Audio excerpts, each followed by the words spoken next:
limit public comment at the dais. Public remains free to make their comments. But in essence, as you can see from my memo, simply stated that you may not legally take the requested action. First of all, this item relates to a personnel matter involving the conduct of one or more city employees, city officers. As such, the government code prohibits any public discussion by the City Council of the merits or disposition of the incident.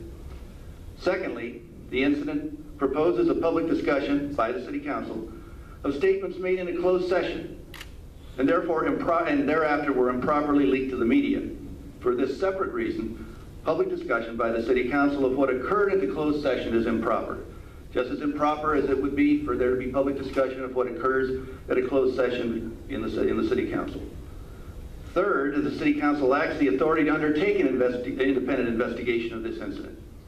As it relates to the conduct of non-civil service employees, as is here the case, the City Attorney's Office, pursuant to the City Charter, maintains that authority.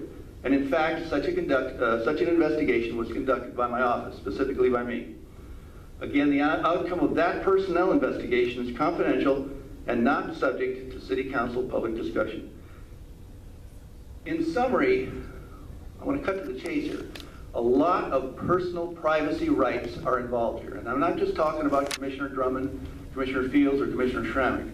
A lot of personal privacy rights are involved with regard to current and former city employees. You're not free to trample on those rights by engaging in a public discussion or condemnation of relating to this particular incident. For the foregoing reasons, the requested action is beyond your legal authority. Okay, thank you, Mr. Shannon. I also want to make a couple of comments about this. When this first came up, first of all, I want to make it clear.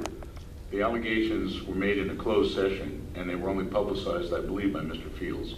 I've appointed both these gentlemen. I still have the highest respect for both of them. You all know, everybody knows, this is not new to the port. The port has had disagreements among commissioners, certainly for as long as I've been mayor and well before then. There's a long history of this. Those free discussions, even if they're heated, should take place in closed session, and certainly we have our own heated discussions in closed session.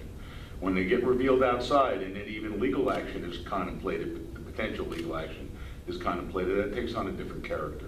So, quite frankly, this is, people are not acting like adults here on any side, and it needs to stop. Mr. Drummond has apologized to Mr. Fields. I understand Mr. Fields I believe has accepted that. Drummond has told me he regrets the statements. He knows that they were said in the heat of the moment, and I have not yet talked to Mr. Fields because he was contemplating legal action, but I would have the same conversation with him. And we could have a whole bunch of testimony about the integrity of all these men. That's fine, either side. It really isn't going to matter. We can't take action anyway. Secondly, if you really wanted to do an investigation, given the nature of the allegations, you'd have to have Mr. Fields, for example, open up 20 years, at least 20 years of his financial dealings to forensic accounting. There's nobody in the world that's going to do that. I would never ask anyone to do that. It's absurd. So with that, we can certainly have a discussion about this, but my understanding, Mr. Shannon, is we cannot take action on this. Is that correct? That is correct. Thank you. Mr. Neal. Thank you, Mr. Mayor. You know, I think in light of where we are, and I think Mr. Austin eloquently described it in his opening statements, the challenge here, the way I see it, is that regardless, and I agree with you, Mayor, that these things have taken place in closed session, but the truth is the train has already left the station. So there's damages that have been done publicly, and the port, in order to, in my estimation, in order to restore some credibility, at least among some of the business community, I think we need to address this in some form or fashion and bring some closure to it. And I believe that, you know, from my perspective, that's what this item was about. Based on what the city attorney has shared with us, I'd like to make a substitute motion, and you guys let me know if this is appropriate, that the city attorney conduct the investigation and report back the findings to the city council within 30 days. We need to do some kind of report and report back to the public, because as I said, the train's already out the station.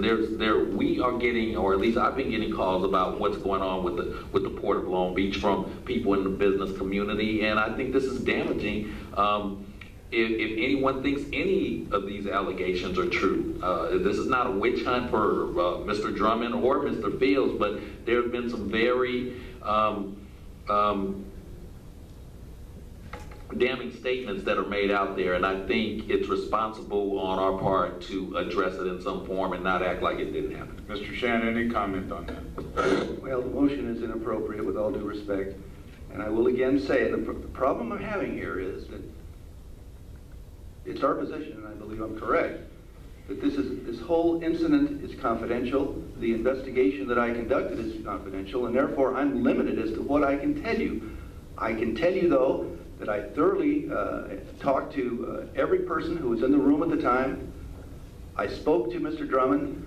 I wrote to Mr. Drummond. I wrote to the entire commission indicating my findings, and I also wrote to the mayor a memo of my findings with regard to my investigation. Now, the mayor is the appointing authority, not the city council. The mayor has the right to remove a commission member. And therefore, as far as I'm concerned, I have investigated the matter, and it's a dead issue. Now, maybe it's not a dead issue, but it's something that we need to move beyond. And again, I will say that there are more privacy rights implicated here than just 2 or 3 commissioners. There's a lot of third parties who have every right to insist that these matters not be made public. Councilmember Lowenthal.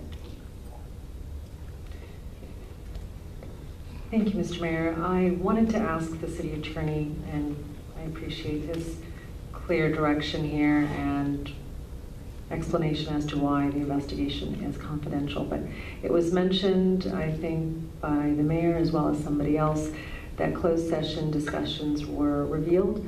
Can you remind me, I don't know anyone else needs a reminder, but certainly me, can you remind me what those obligations are when we are as a body in closed session? I know we are allowed to report out actions. Well, the law is very strict with regard to what can be said out of a closed session. Certainly, when final action is taken, as contemplated by the Brown Act, public reporting out is done. For example, when we conclude litigation, when we conclude a contract, some things of that nature. With regard to personnel actions, virtually never does the matter become reported out publicly. There's nothing with regard to what took place in that closed session that could legally be reported out publicly. It was in fact reported out. In fact, it was leaked to some in great detail, and it was inappropriate. Closed session is just what is meant by the term closed session. It's confidential material, and the discussions are not normally subject to disclosure, except in certain very narrow exceptions. May I ask you then, which authority takes action when those violations occur? You're very clear about, and I agree with you, we don't have authority in this issue. You ask a very tough question, because I've been trying to figure out what we can do about people that leak out of closed sessions for over 20 years. Unfortunately, it's a wrong without a remedy. Yes. And you know, shame on you. Mm-hmm. But it's a wrong without a remedy. And how is there and please just bear with me.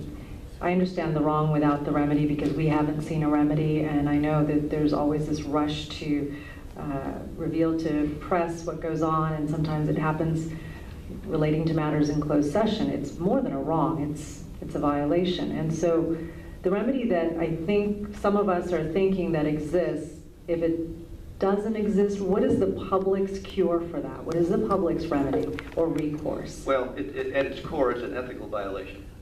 And in my experience, and believe me, I've experienced a lot of leaks out of a lot of closed sessions, that the leaker does it for their own personal benefit, and will not under any circumstances leak anything out of a closed session unless there's some perceived public benefit. Beyond that, I have a lot of disdain for the people who do leak out of closed sessions. I can't tell you how much disdain because I've seen it for so many years. But beyond that, I can't say anything. So a member of the public can request someone be removed for that violation? I'm trying to figure out where's the... See, Well, if the leak out of a closed session is egregious enough and it's an appointed person, now I'm not talking about elected officials, there is no real remedy except to turn them out of office. Right. But with regard to an appointed official, the appointing authority would have the right, depending on how egregious the leak was or how egregious the wrong was, to have that person removed. And thank you, I appreciate that. And my question, I really am only asking because here we're throwing up into the air certain violations that may have occurred, not occurred, and then there's sort of this deafening silence as to what the remedy is, which you say there is no remedy, and I'm not sure that that's something that most of us really can comprehend. Why would we have these on the books if there is no remedy? And certainly we didn't create that law. So I understand where you're coming from, Councilmember Austin, I truly do. I don't believe this is within our purview, certainly to discuss any of the details out here in open session, and I'm clear that we don't have the authority to do it. But I'm with you that perhaps the conduct of both individuals, perhaps, I'm not sure, may not be befitting of an appointed official, and certainly wouldn't be befitting of any one of us, and that's a different matter from what you bring before us today with this agenda item. Thank you, Mr. Austin. So as I understand this, because of the confidentiality, Mr. City Attorney, that you say that other parties are, that we actually violate their confidentiality, violated issues. I understand where you are. Mr. Neal made a substitute motion to request that you do the investigation, which you say you already have done. Yet there is no accountability whatsoever to the City Council. Not to the City Council. There is accountability because the mayor has been in a position to examine the findings of my investigation. But it's within his discretion to act or not to act, depending on how he feels the circumstances justify. Well, again, I would love to hear from the public, and I'm sure they'll have an opportunity to speak. And I would just say, Mr. Mayor, I would support any actions you take to correct this problem on our part commission. I've already taken those actions, and I'm quite frankly comfortable. You know, let's be candid here.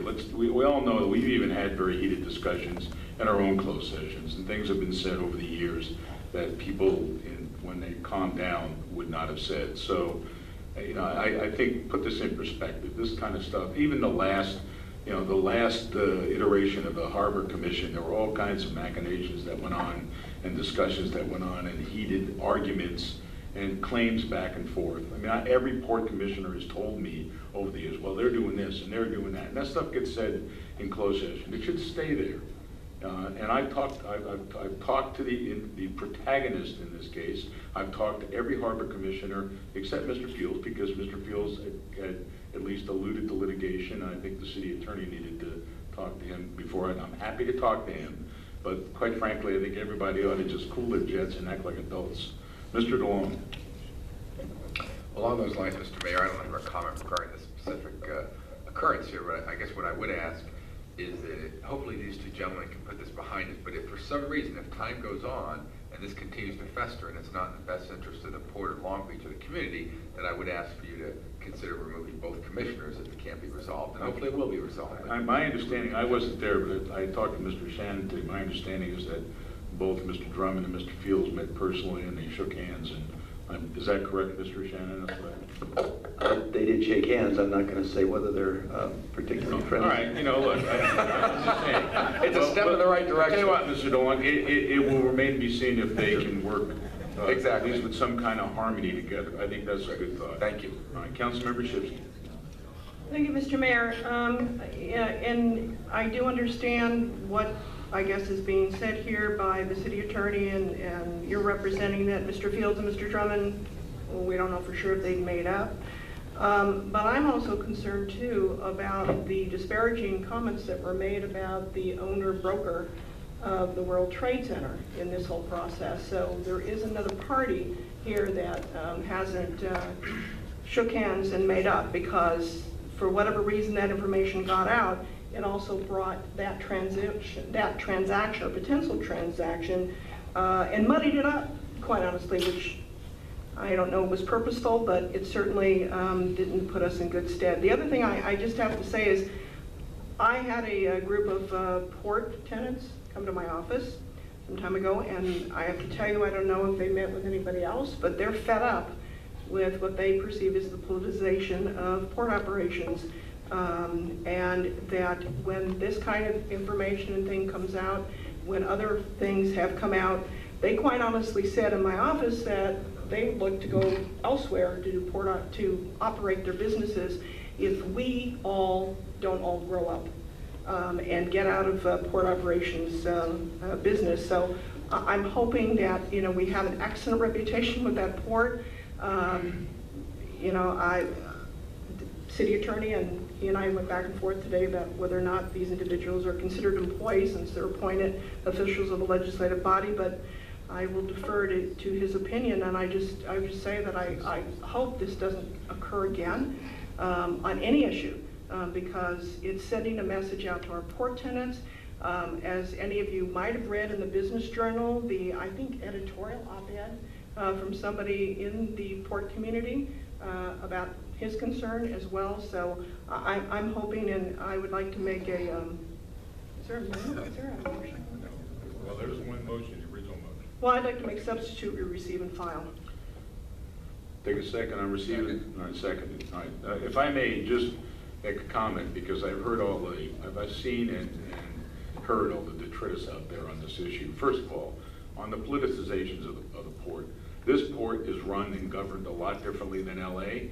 I talk to those same businesses. I talk to every business. People prefer to come to Long Beach because it does not have the direct political involvement that you do in Los Angeles. In Los Angeles, the mayor can remove port commissioners at will. I have said over and over again, that's not the structure we should have here. There should be a degree of separation between the political element and a business element. Having said that, that does not mean that this council and my office does not act as a check on the port. Everybody in public office has a check. And if in fact the harbor commissioners don't act as a check, when you're going out and purchasing a building, and quite frankly, and I've said this publicly, so it's no great secret, about to spend as much as 40 or 45 or maybe $50 million above an appraisal, that gets into the issue of oversight. No, this council has a responsibility because ultimately it's all public money. Just because it's on a lease basis, it has an effect on port operations. That money has to come from somewhere. So we have acted, and this council has acted, I think, responsibly through the budget as an effective oversight on that port, and that is our responsibility. And there are business elements out there, including the lobbying organization that the editorial you're referring to, who would not like to see that happen. So let's be clear. I believe the port has not had effective oversight in the past. This council, through the budget in the past 3 years, have had that effective oversight. And business interests, in some cases, who have their own self-interest in mind, don't like that.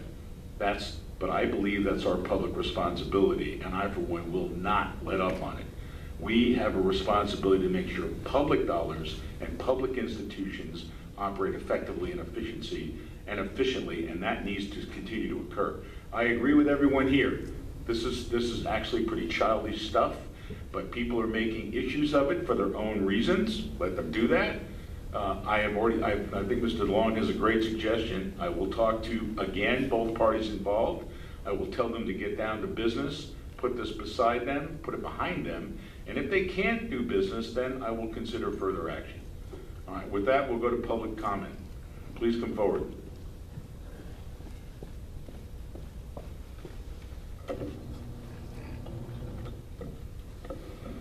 Good evening, Mr. Mayor, members of the City Council. I'm Carl Kemp, and I'm here tonight on behalf of my client, the Pacific Merchant Shippers Association.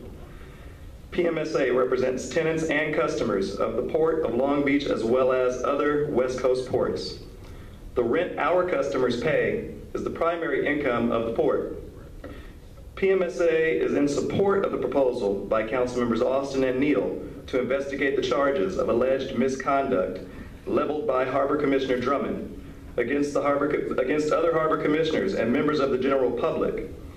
The unfortunate comments by Commissioner Drummond, described as serious claims in today's Long Beach Press Telegram editorial, which you may not have seen because it was in the online edition and not in the hardcore, but I'd be happy to forward